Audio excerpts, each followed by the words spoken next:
Welcome back to Human Resources for the People. It's a human capital revolution. And New York State's making some changes to the sexual harassment prevention policy that could affect you. Let's look at this article from Proskauer.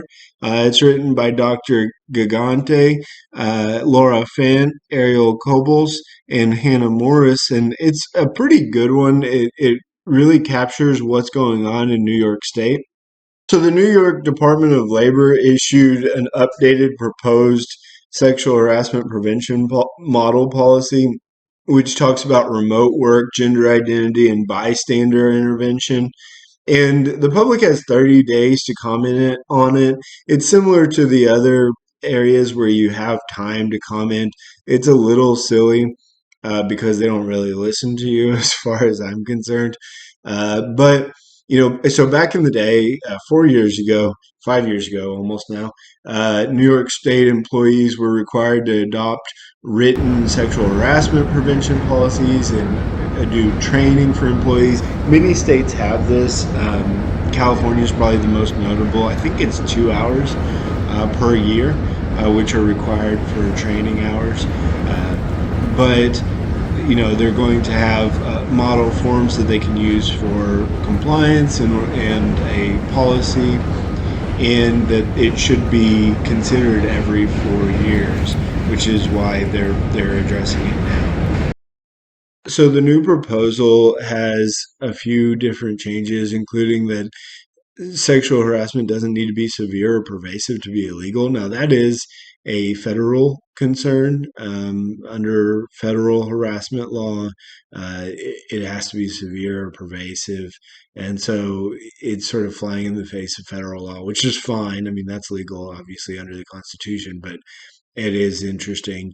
It talks about how it's a form of gender-based discrimination, which I think has almost always been the case federally, and that it doesn't need to be, that intent matters. And finally, that harassing behavior can happen in a remote workplace, which federal law doesn't make that distinction, nor should it. So it's a little silly. Next up, they further talk about a provision that means that the investigations into sexual harassment can have an impact on the victims, which, yeah, I absolutely agree, and that's 100% true. I'm not sure why a law, it requires you to be mindful of it. It's true, right? But mindfulness under the law is a little bit odd, I think.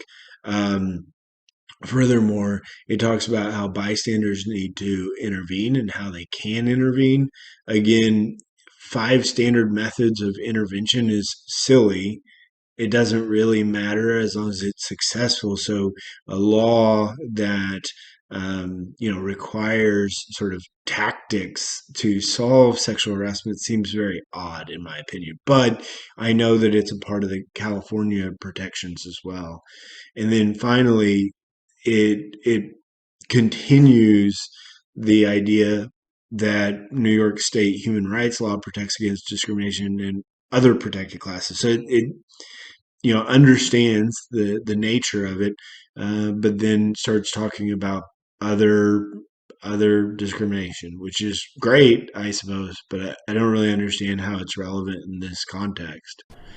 If you like what I had to say today, like, share, subscribe. It goes a long way for a new channel, and putting out content on a daily basis, every weekday right now.